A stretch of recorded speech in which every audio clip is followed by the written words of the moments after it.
This is the Stock Trading Reality Podcast, episode 115. This is the Stock Trading Reality Podcast, where you get to see the realistic side of a trader's journey. Get inspired and stay motivated by everyday normal people who are currently on their journey to trading success. And this is your host, Clay Trader. Hey everybody, now before you get into this episode, maybe you already noticed it based on the title and the thumbnail, but this is part 2 of an interview with tfletch. So for this to make the most sense, make sure to go back and listen to episode 114.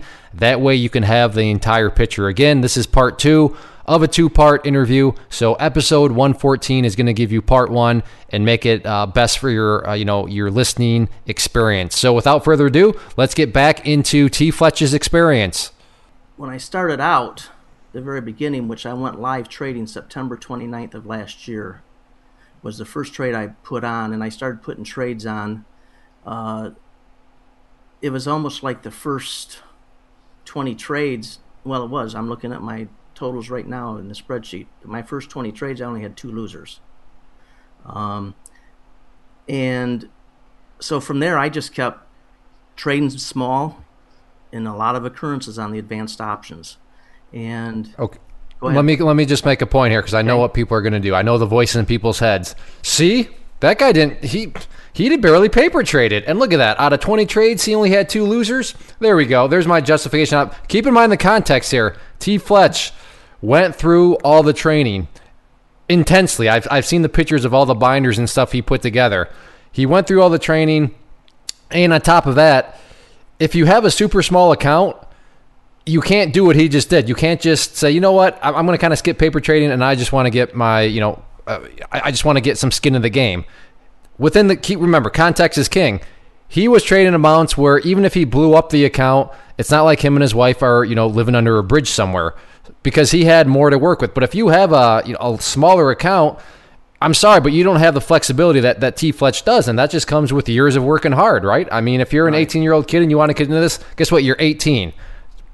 Put the axe to the grindstone, save up money, work hard, go mow some lawns or something. But there's always context, so keep that in mind. Don't hear one stat and then grasp at that and use it as your justification to skip over paper trading, because it's an apples and oranges thing. Keep in mind the grand scheme of things. He had flexibility due to him having more money, and he actually took education very, very seriously. So sorry to cut you off, but okay. I can totally see people grasping onto that stat and see what happens. He did it without paper trading, but apples and oranges. So sorry about that, but I'm not really too sorry. You accused me of ripping you off earlier, so I don't feel bad about that at all, to be honest.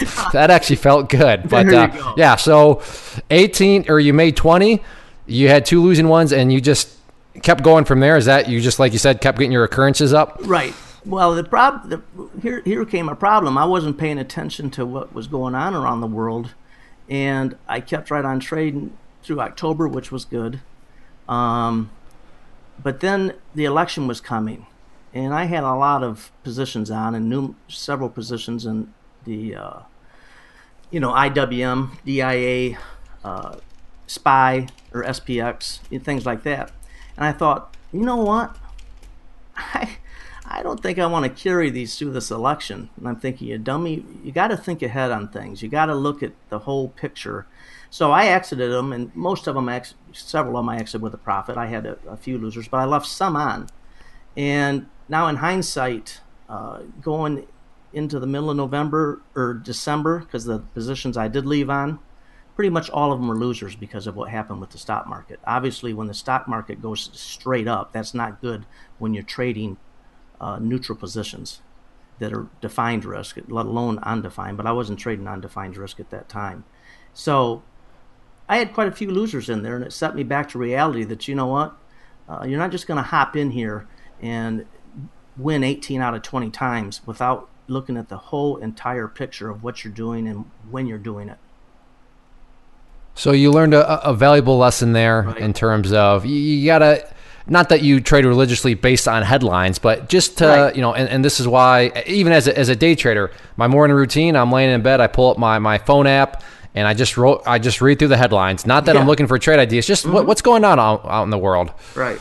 Well, with the And- election, it's not, you don't know what's going to happen. I looked at it like this in hindsight now, saying, okay, when you're looking at a chart and you're looking to get in position, you're not just going to hop in when it's steaming straight ahead.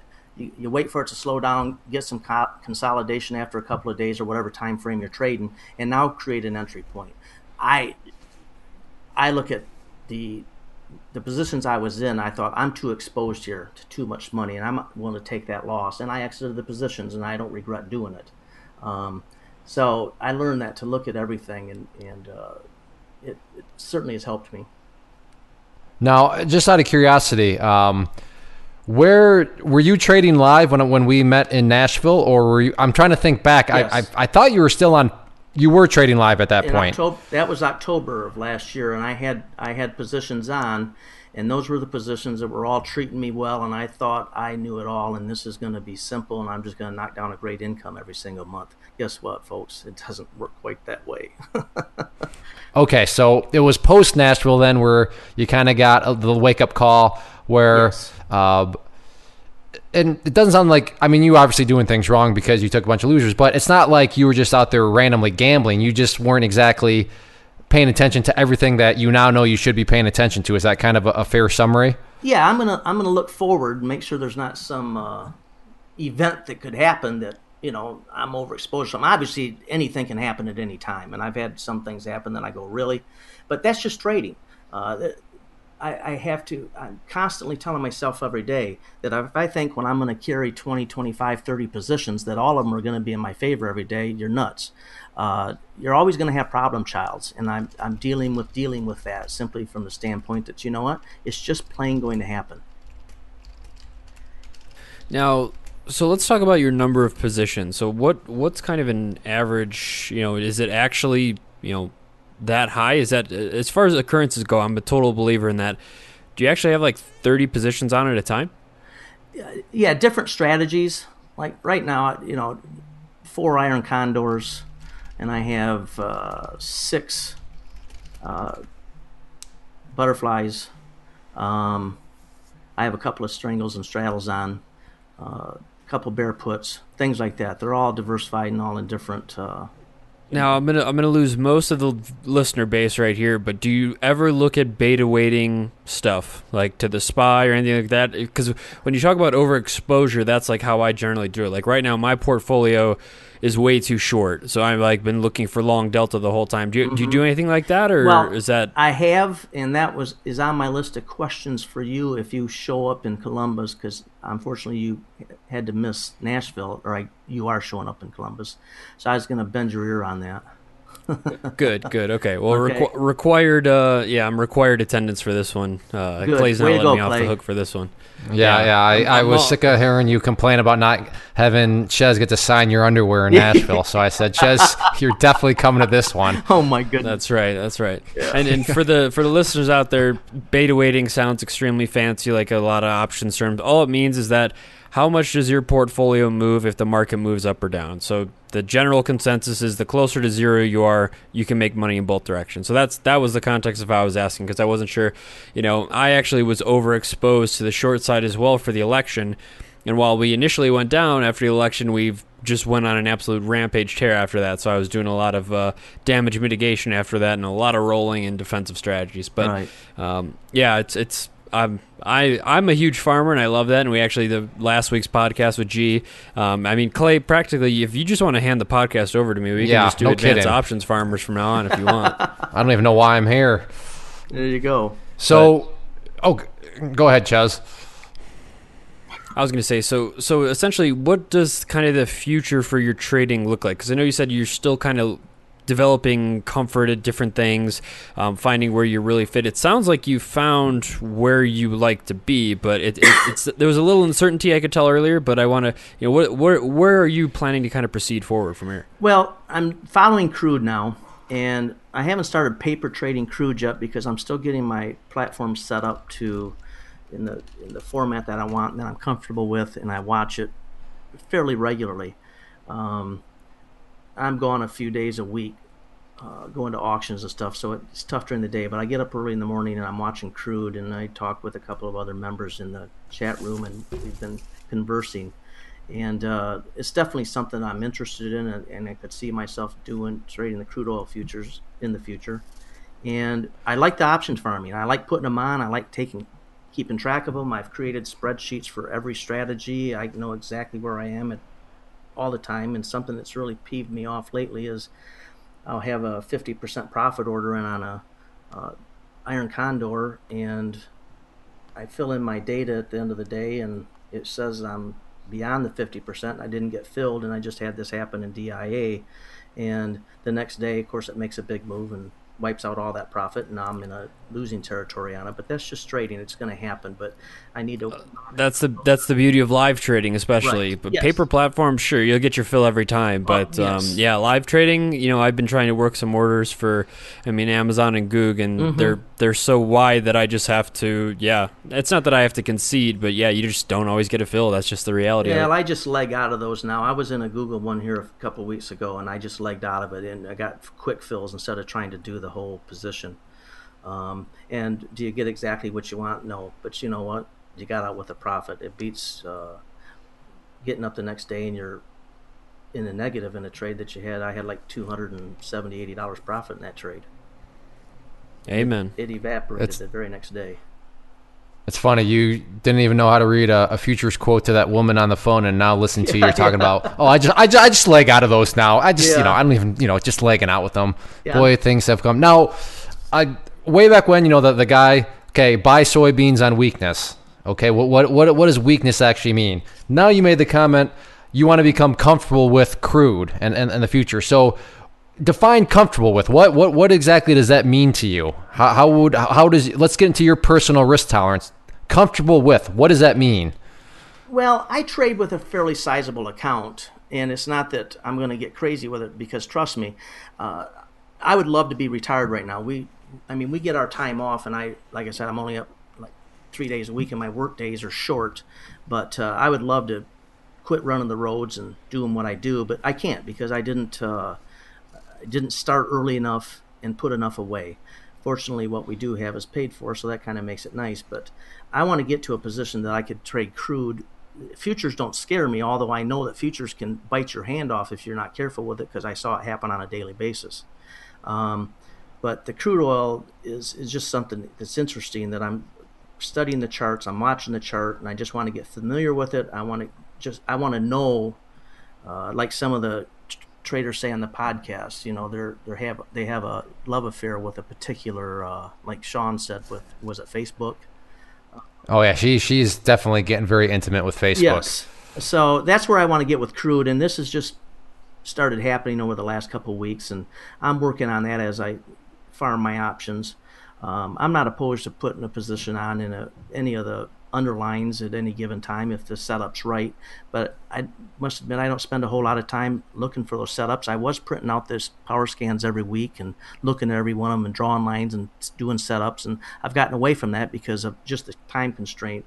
We have a lot going on right now. We completely remodeled our house, we did this, we've done that. It's just a lot of things going on that's ate up a lot of time and consumed a lot of effort.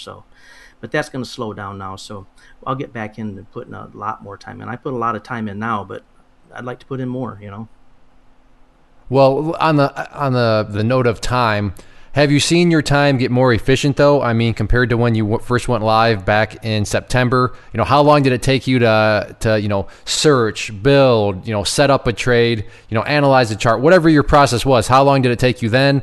And is it the same time period now, or how's your chart vision? Can you kind of get through the process a bit quicker? Oh, sure. No doubt about that. It's much, much easier. And I wish I could get to more webinars. I watched them, and I've watched quite a few of them. But Tuesday nights is a business night for me that I'm out of town, and I meet with some clients and meet with some other people and stuff. And it's pretty important that I'm there and do it. So I don't get to attend the live webinars hardly ever. Gotcha. Okay, well, the thing is that you're actually, still watching them, Right. even if you're not there live participating. And I watched Serena's just the other day, and I thought hers was awesome. I mean, all of them are good, but I thought hers was awesome for her to do what she did and to lay it out there in a, as Tony would say, a knucklehead trade. It's like, but she was awesome. I mean, she learned a lot from that. I learned a lot from that, and I think anybody can learn a lot from that. Because it's a lot more important. I think it's more important to learn what not to, or as important to learn what not to do as it is to what to do. Yeah, I couldn't agree more with that. Yeah. I'm sure Clay would agree. Yeah, no, that's a great way of putting it in. Did you watch her her webinar where she talked about that one trade? Yes, that was the webinar I watched, and then I listened to her podcast the next day when I was driving. They were both okay. So that was definitely a good. So Rena, if you're listening to this, there you go. You definitely helped somebody out. I don't know if you wanted to help out this tfletch guy, but he enjoyed it. So, I mean, I guess so. Right now, Chezz already asked you about your future, but I mean, do you have some sort of goal in regards to your current business with cars? I mean, do you want to, totally get out of that business and then just do straight up, options or trading, or what is your kind of goal in terms of, your current job? I mean, do you think that the trading and all this stuff could, supplement enough to where you could literally separate from the car business? That's my goal. I would love to do that. I love what I do. The business is tough right now. It goes through phases because the quality of used vehicles in the marketplace right now is pathetic. There's a tremendous amount of Canadian vehicles coming in because Hooch is hooked up with someone that sends all that Canadian rust. I knew it was Hooch. I knew it the whole time. And so the Canadian vehicles are really, I don't know, they put something different on their roads than what we do here, and it's extremely corrosive. And I'm tired at my age of getting on my hands and knees and looking underneath these things, which I do. And I go to some big auto auctions. They run 3, 4, 5, 6, 7, 8,000 vehicles in a day. And it's a fast-paced business. That's what I like about trading. It can be fast-paced, but on the other hand, the advanced options can be very slow-paced, and they're methodical, and you just track them. But I would like to trade to get to the point that I could trade on a full-time basis. I'll probably never get away from the car business, though. I love it. I have a good clientele, and I like going and buying vehicles. And yeah, can you explain exactly what you do? Because when you explained it to me in Nashville, I was like, dang, that's like you're legit. Like you're legit in the car business. So what exactly? Because earlier you hinted at it where people are entrusting you to spend their money. So what exactly is your business? And I don't know if you have a website. Plug away. I mean, if we can drive traffic to you, that's great. But if from my understanding, it's more of just a small little thing. But yeah, what exactly do you do? It's fascinating. Okay. Drive traffic, Clay. Really? That was a pun you made, and you oh man, realize. see, I'm such a genius. I don't even know when I'm making puns. Yeah, genius. They just roll off my tongue. Do you have your that's not really a hat on pun right now? That's good. yeah. My tinfoil underwear and Speedo on. So yeah. What I do when I left the dealership prior to leaving, I was talking to a few people and just asked them, how do you get your cars? Who buys your cars? Because when I was the used car manager, carried an inventory of 150, 200 vehicles, and I bought all my own vehicles. I'd go to auctions and buy them, take them in on trade, and did it all. But I found out that some other guys, were buying for dealerships. There weren't very many of them, but there were some that were doing it. So I just asked them for some insight and stuff, and there was one particular guy that was doing it, and he was doing it full time. He had left the dealership, and I thought, you know what? If he can do it, I can do it. And that's always been my attitude in life. I mean, I got a job once as the fleet and lease manager in a dealership and didn't know how to figure out a lease. But they didn't know that. And that's okay. That's okay. They don't have to know that. So I went into work the first day. I went back to the files. I pulled out some lease files. Back then, we basically calculated them by hand. I mean, we had computers, but you calculate them by hand. We didn't have the type of stuff we have now. So I took a couple of files home with me, and I sat down, and once again, I created a spreadsheet, and I figured out how to calculate a lease, and I was up and going. And that's what I did in this business. This guy was doing it, and I thought, if he can do it, I can do it. And so I quit the dealership on September 1st of 2001 and left a cushy job with a good income, with good security, and ventured out on our own. And then we all know what happened on September 11th, 2001. And I went, what in the hell did I do? And my wife and I just sat there in front of the TV because I was in Detroit that day when that all happened, 911, and I immediately got into my vehicle and headed home. When I saw what happened, I came home, and obviously everybody was concerned, nervous, scared, everything. And my wife and I looked at each other, and I says, I don't know why I left that job, but you know what? If this turns out being really, really bad, no one's going to need a job anyway. The job's irrelevant. And so we just kept on marching, and it's worked out great. So we've been on our own now since 2001. And what I do is I contacted dealerships, and I sign on with their dealership as an agent at auto auctions all over the country. And like today, I went to an auction, and it's real close to my house. I started going to cut down my travel time. And I go in there, and I pull a bidder badge for each dealership that I purchase vehicles for. And I just go in and buy vehicles. And I had a friend of mine from the chat room that I've met. I won't name a name because I don't know if he wants me to disclose that. But he met me at an auction last Wednesday, and oh, that's awesome. Yeah, and it was a regular auto auction, but it was a Corvette and Classic car sale also. And he had a blast, and I had a blast having him there. And it happened to be, typically, that's not that busy of a day for me. So I thought it's a great day for him to go because I can explain to him the auction business and what happens in the games that are played. Because this particular auction has 8 lanes, and they had about close to 4,000 vehicles there that day. And they have 8 auctioneers, and they just run cars through one after another, and they're auctioning them all off.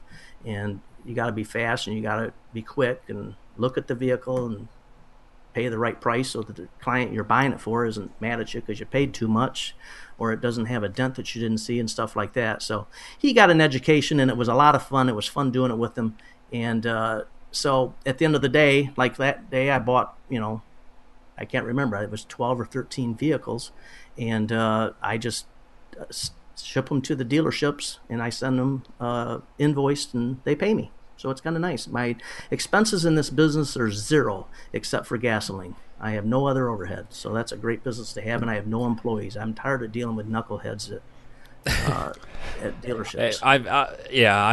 We deal with enough knuckleheads in the chat room every day, Oh, so that's yeah. enough for me. But There's been a couple of them lately. you bring up, definitely lately. You bring up some good few points, though, is that it seems like you really, really thrive in kind of those fast-paced type environments. Now, do you think, so it sounded like your wife was almost the person who kind of shifted you towards taking financial control in the terms of stock markets instead of mutual funds and things like that. Did the fast-paced kind of adrenaline of day trading or anything like that ever play a key in, your trading at all? Or, because to me, based on your personality and things like that, it almost seemed like that's more where you would try to go, but maybe you had paper traded and found more success with swing trading stuff, or, what I wanted you to touch on that, because obviously, it sounds like you really enjoy kind of fast-paced things. So it surprises me that you're in kind of swing trading options. Well, I did that simply because the time frames. If I'm at the auctions, it's obviously tough to day trade. I do have a couple mornings. Monday mornings, I'll typically watch the Open. Tuesday mornings, I'll watch the Open. And I watch the trades, and I see what Clay posts and Nate and some of the other people. And it's intriguing and very interesting. And I'll go look at the charts, and I'll watch them. But I have not put in the time yet. I would love to do that someday, and I probably will, because it is fast-paced and it's hyped. But I don't need to be in there when I'm all hyped. I need to learn more of the ramifications of this day trading. And I liked the podcast that Nate was on. Wilson? Nate Wilson? Yeah. And don't inflate his ego anymore, please. I'm not. But it was just interesting to see some of those levels that you guys would sell or buy at, and that's on my list to get with Clay. That's why I'm glad we're having a little more time together, like that lunch and the breakfast and the meet up that night, to sit and chat and learn a little bit one-on-one. Not that we're going to have classes or lessons. That's not what I'm talking about. I'm just saying to ask a couple of questions about the stuff. But I would love to trade like that and have the funds to do it. But it's not the right time. I'm too busy right now with some other things. But that'll change as time goes on. But it's actually really smart of you to kind of recognize, though, instead of just kind of forcing it upon yourself. Because most people would just force it upon themselves and take a big hit and then say, "Oh, I should have spent more time learning and practicing this stuff." So good on you for that. Right. And he summed it up perfectly. I'll tell you this, tfletch, you're already on the right foot when you said, "I don't need to be." I don't know if it was exact quote, but I don't need to be hyped. And you were saying that in regards to day trading. Right. Nailed it. Absolutely. Yeah.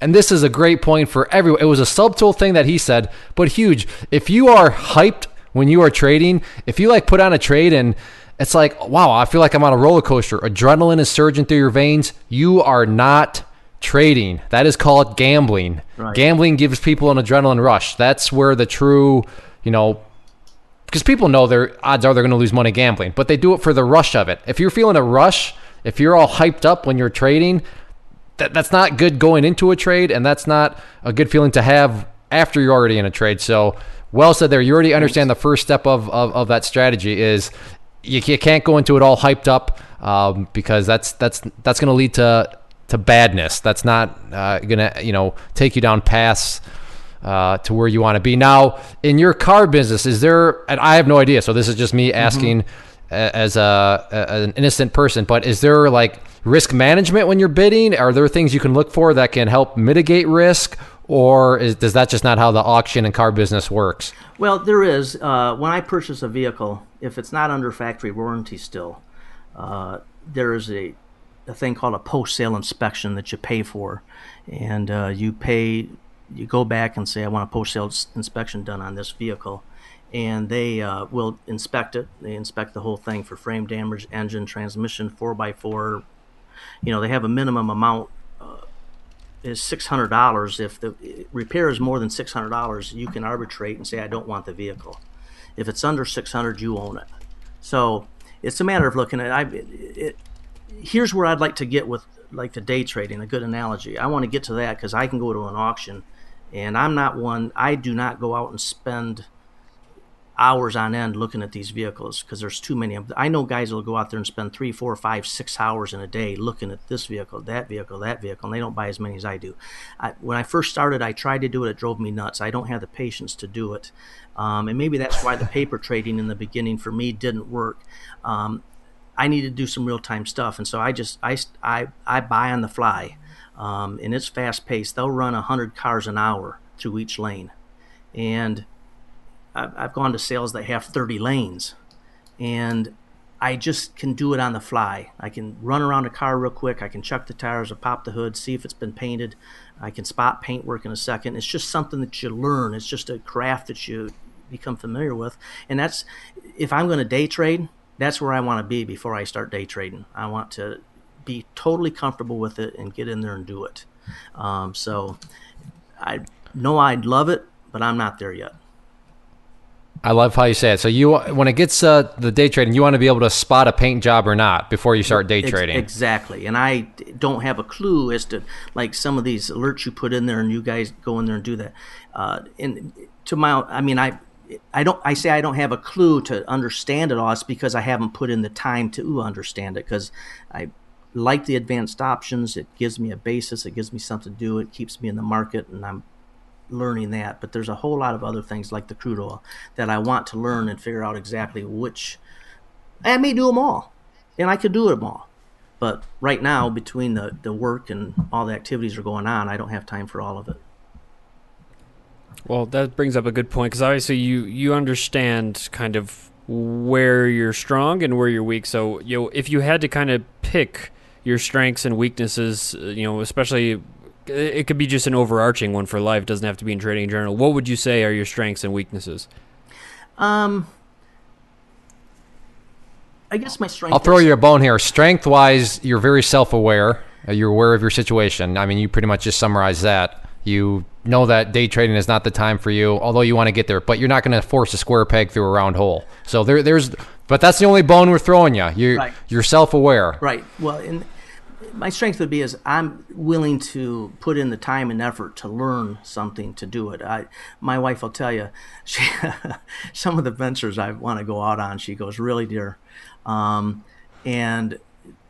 when I get into something, she knows I jump in both feet, and the things that have worked for us, she's been behind me 100%. The things that did not work out, she says, why are you doing this? So I rely on her a lot. I got an awesome wife that I've been with since I was 16 years old when we met in high school, and we've been on some adventures. I mean, we moved to California. I didn't even have a job. We just packed up our stuff with our one child at the time and moved to California. We wanted to live in California. So we moved out there, and 2 weeks after I was there, I thought, what did I do? Why am I here? Because I got a job at a dealership, a Nissan dealership, and I absolutely hated it. Their sales strategies were totally different. The way they ran their business was different, and I hated it. And then I fortunately got into a Cadillac dealership, which was a lot more comfortable with, other than the standpoint I'd never sold Cadillacs and didn't know if I'd fit in that luxury brand, but it worked out fine. So I'll jump in with both feet when I want to do something. And because she was behind me 100%, and she's the one that told me to do this, she's been behind me. I've spent a lot of time at it, and she, I have to tell myself sometimes in the evening, okay, it's time to go sit down, have a cocktail, and relax and have some dinner. And I do that now. For when I was going through CTU, there was no evening time with my wife. I'm watching classes. So this nice, but so I mean that was her own fault. I mean, is there anything in your trading that you think you still need to work on though? So I mean, do you recognize anything that maybe weakness isn't necessarily what you would call it, but something that you're aware of that, okay, yeah, I need to keep focused on that and not let that spin out of control, or not let that voice, but something you need to work on?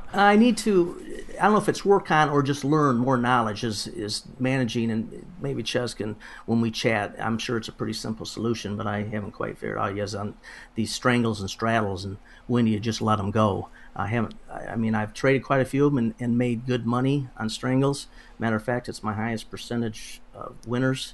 I've had 41 strangles on this year. 2017, I've had 39 winners and 12 losers.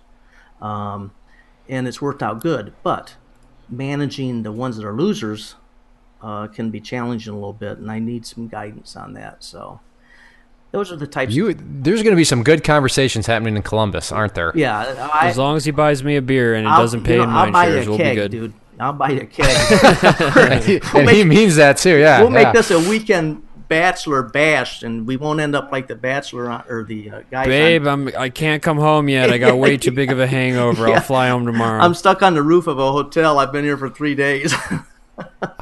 The sunburn's really killing me now. Yeah, right. Yeah. Totally random, kind of random, but it just kind of dawned on me. We like to asked it last week, but especially someone like you that's gone through a lot of the courses, has jumped in both feet with the education, learning about technical analysis, learning about charts, all that sort of stuff. But if Chezz and I were to pull up your computer and look at your chart, what exactly is on your chart? Because I know you've learned about all sorts of stuff, but what does your chart look like right now? Any sort of favorite indicators, but what would we see? Well, I have Bollinger Bands on them. I just basically replicated the moving averages you did on for swing trades and stuff, or I use for when I was doing the volcano trades or trampoline trades and the different types of strategies I was working with.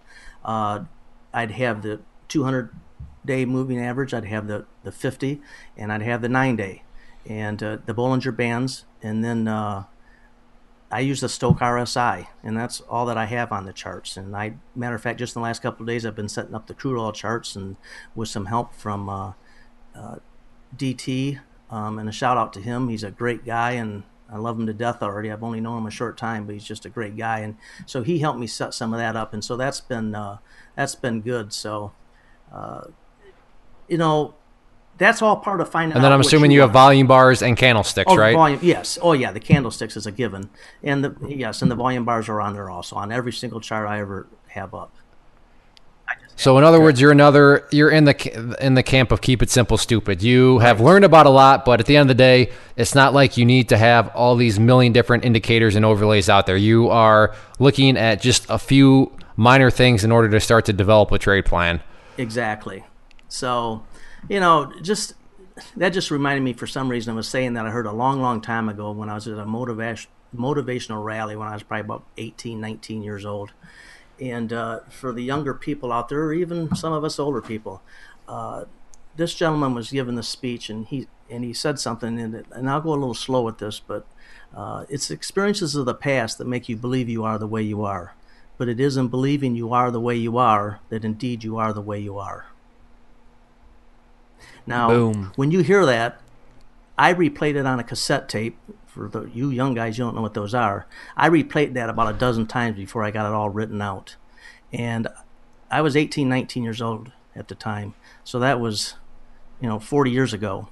And I wrote that down on a 3x5 card, and I committed it to memory all these years, and I've thought about it a lot of times. So that's why I don't really get afraid of anything when I start out on something like this, because the experiences of the past mean nothing. They can help you, but you can't commit yourself to just the past experiences that maybe you failed at or whatever. Like when I was a futures broker thinking, there was a time I said, there's no way I'd ever trade futures. And I've told hundreds of people over the years, you just stay away from it. And my whole mindset's changed now. So I can't go by the experiences of the past. I love it. And that's talk about just that part right there. So important for traders. I mean, we talk about it all the time, but just because you have a losing trade or maybe 2 in a row, right. I mean, based on that experience doesn't mean that your whole strategy is flawed. Hey, sometimes things don't work out, and maybe they might not work out a couple times in a row, but from a macro point of view, a multiple occurrence point of view, you can't just depend on a couple different, short-term experiences. I realize the quote applies to more so in life in general, sure. But narrowing it down to trading, I mean, that's a great mindset to have as far as not letting, a loser or a couple of losers all of a sudden, throw out all your faith and hope in a strategy. Well, it certainly, after you're saying that, it certainly does apply to trading. The reason being is because what has helped me tremendously is logging every single trade I've ever made live. And I can go back and I have them all, a separate spreadsheet for each strategy. And I input the data every single day of where the position is. And I can go back and look at all those. And I also keep a running total of where I am money-wise in each strategy. And I would highly recommend that people do that. And here's the reason why, is because I look back at that and I'm thinking, man, this strategy sucks. I don't think I want to do this anymore. And I go back and look at the history and go, well, hell, I had a good run there. I mean, I made good money on those 10, 11, 12 trades. Now I had 3 losers, and I'm willing to abandon it. And I think maybe some people do abandon things. They jump all over the place willy-nilly wise because they don't really know where they've been. So how do they know where they're going to be going? The tears. I'm crying over here. Perfect. Oh, man. That's good stuff, man. Yeah. That's good stuff. So, but it helps me tremendously having it. And I enjoy sitting down every day with a cocktail and going through each spreadsheet and inputting the positions. And I keep track of the close of the market that day. Like on this Iron Condor, I put in the long put, the short call, the long call, and it totals it up and it tells me how much profit or loss I have on that position at that current time, and it tells me what my percentage of max profit is. And I have that spreadsheet set up for every single different strategy that I use, and it's helped me tremendously. I have to see things in black and white, such as why I wanted the course. And I was fortunate to find CTU as quickly as I did because I was on the hunt. I joined the Motley Fools. Good example. I joined Motley Fools prior to doing this, and they had a 30-day money-back guarantee, and I paid the $199. And in about 28 days, I was more confused than I was prior to joining because they have they're constantly bombarding you with more solicitations. Get this hotline or get this newsletter, get this report. I'm going, what the hell? Give me classes. I want to learn how to. You wanted a structured learning environment. Exactly, right? Which totally is opposite what I was in high school. Fortunately, I don't know how I made it through high school. I never went to school. I hated it. Hey, I was the same exact way, and I've preached about it before. It's amazing that once people aren't forcing something down your throat to learn, right. You find what you willingly want to learn. It doesn't feel like work at all. You have no problem kind of putting the time in. Right. Well, but I'm hungry now. I have the funds. I don't have enough funds to retire, and that bugs me sometimes. But you can't go back and change history. So all I can do is go forward from here, and that's why I'm so cautious with the funds that I have. I've maintained trading. Have I made a bunch of money? No, I've made some money, and I realized the importance of commissions because I kept track of commissions on the different strategies and the trades and how much I've paid this far. And I now have TDA down from $1.50 a trade to $1 on the options, and that took some effort, but that's a lot of money over an annual basis. Yeah. The good thing about it, regardless of if you have enough to retire or not, is the fact that, as you progress in your trading, this is almost going to become its own little passive business for you, and will, definitely start to replace the other stuff. But Fletcher, it's been absolutely awesome having you on the podcast today. We can't thank you enough for doing that. But I do know the true reason you came on here was not only to buy me a keg when we go to Columbus and bend my ear a little bit, but it was to borrow my time machine. So if you could go back and give yourself one piece of advice at any time in your life, what would that piece of advice be? It would be right when I was young, and my wife and I, we got married at the age of 20, would be to set out more of a plan. Develop a plan that, I always said I wanted to retire at the age of 55. Well, that didn't happen because we didn't commit ourselves to it and make it happen. But I would lay out a plan and say, this is where I want to be at this point, this is where I want to be at this point. And I would highly suggest to some of these younger people that are trading, is at 18, I wouldn't even trade. There's no possible way I'd trade. I'd get myself a job, I'd start making some money, I'd bank money, and in the meantime, I'd be learning every single thing I could possibly learn about trading, so that maybe in the 5 years, you could go live. And it's quite possible, maybe if you saved enough money and lived on nothing and educated yourself, that at the age of 25, you might be able to just live full-time off trading. Well, and the crazy thing about your example, running those numbers, is if you start at age 18, I mean, that's a thing of beauty. But and we'll actually link a video. I have something about, and the title of that video is "Poor People Make Great Traders," and then I map out why that's the case. So we'll put that in the show notes. But I'll go with T. Fletch's example. You started at 18, and then you just hoard money. You save and save and save while you learn. And let's just say, you know what, not something I even do. Let's do you do that for 4 years.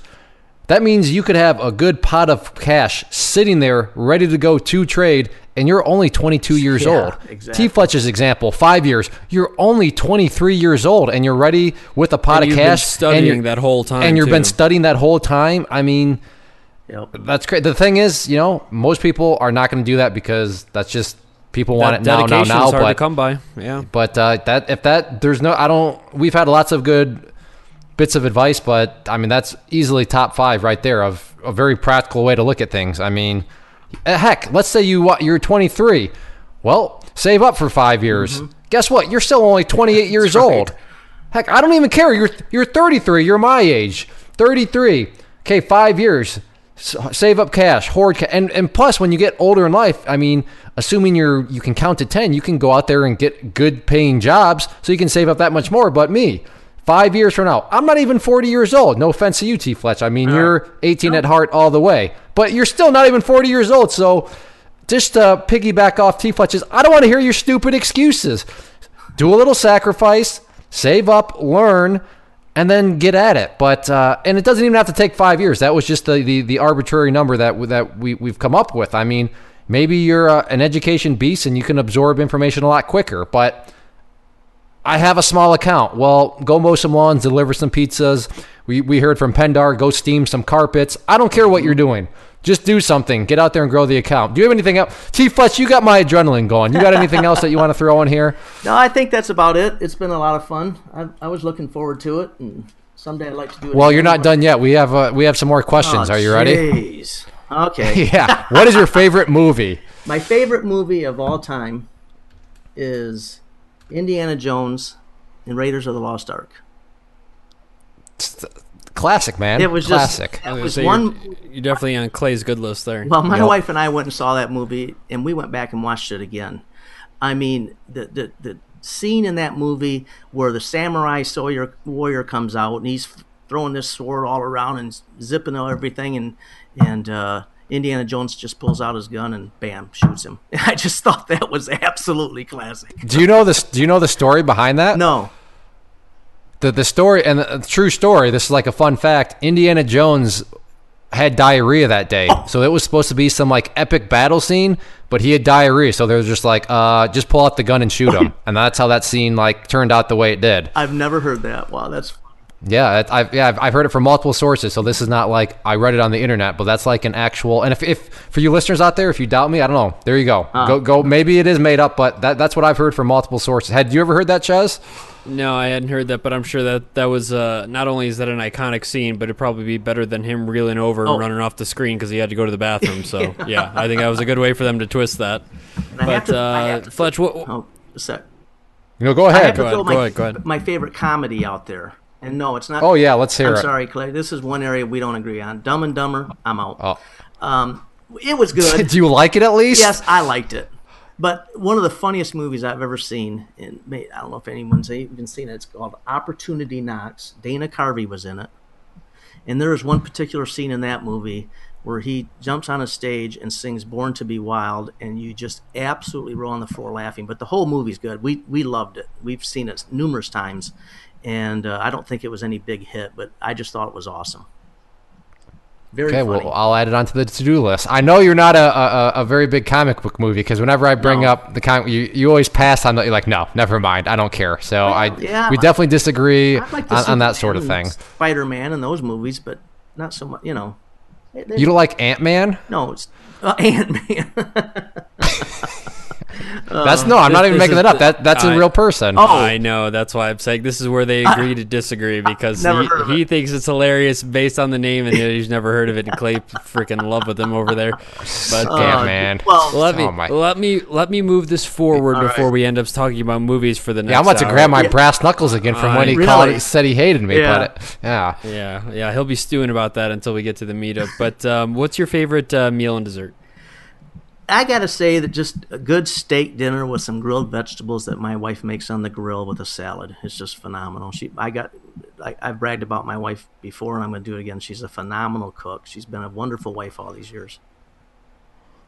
Yeah, I mean, we've had some pretty cool wives that we've. Yeah, exactly. But your wife has got to be top 5 easily. I mean, for her to just be like, no, you're doing it. Yeah. And I have full faith in you to do it. Yeah. That's awesome. And she's a good cook. Hobbies, I know one of your hobbies, because we're going to both do it together next year when the season comes about. But what do you like to do as hobbies outside of cars is a job, but outside of the market? What are some things you like to do with your time? Well, we golf way too much. I mean, summer before last, we played 175 rounds each on this golf course where we live.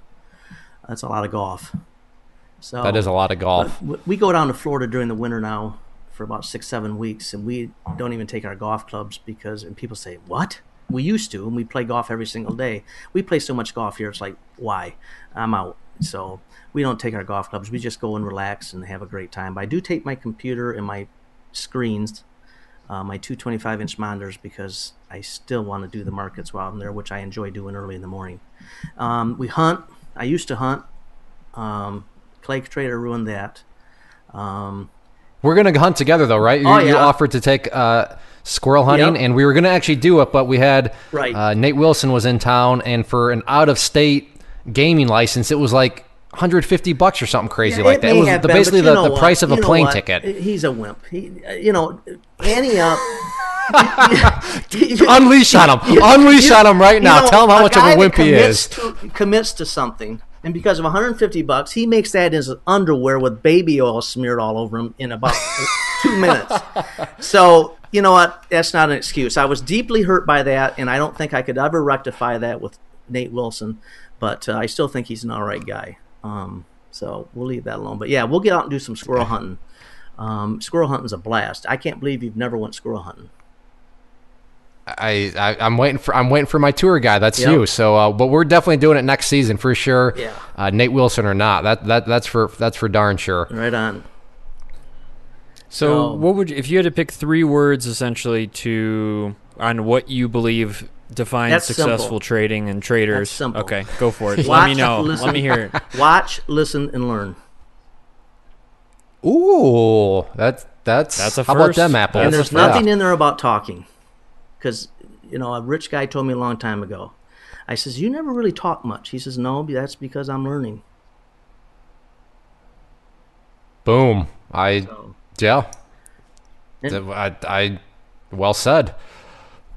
And that's what the younger guys, Did you talk to any? Did he have any other good quotes? I like to hear quotes from rich people. That was pretty much it. And outside of that, buy this penny stock. Is that his next sentence? Buy Bitcoin. Yeah.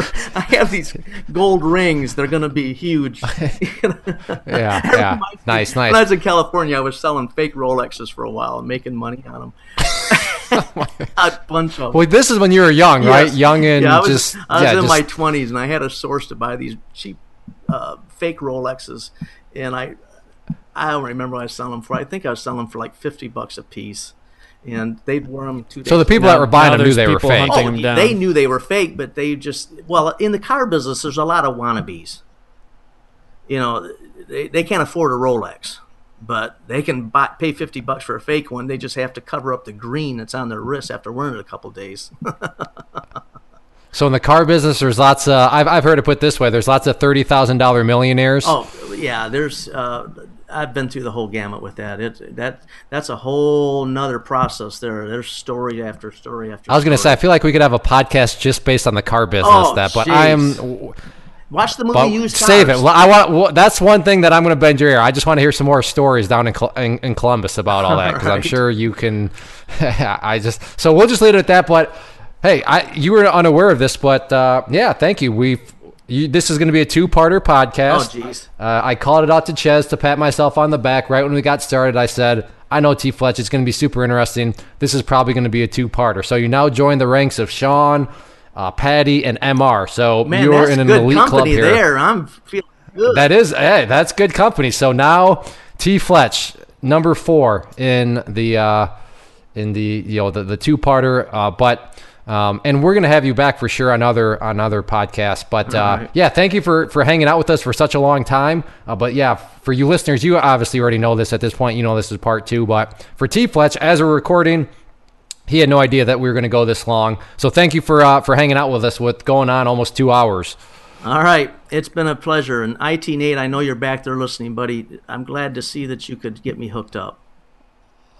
Yeah, there were some hiccups, but luckily tfletch was here to figure everything out since IT Nate didn't know what to do. So send me his check for the week. But yeah, I will gladly do that. So, but anyways, thank you again, tfletch. Chezz, thank you for, as always. For you listeners out there, thank you. But before you go, a final few things. If you're listening on the website, click that share button. Leave us a comment below. We will read and reply. If you're listening on YouTube, be sure to check out the channel. There's lots of other videos and stuff there. And hopefully that leads you to ultimately subscribe to the channel. And then finally, iTunes or any of the other podcast players, subscribe so you can be kept up to date when new episodes are released. And especially on iTunes, if you could take a few moments to leave us a rating, that really does help us out. And it's a very simple way to tell Chezz and I, hey, please keep making these. They're really helping out. So thank you again to all you as listeners. We will see you back next week. This has been the Stock Trading Reality Podcast. Thanks for taking the time to hang out. To learn more about Clay and the Clay Trader community, including the trading team, premium training, and more, visit claytrader.com.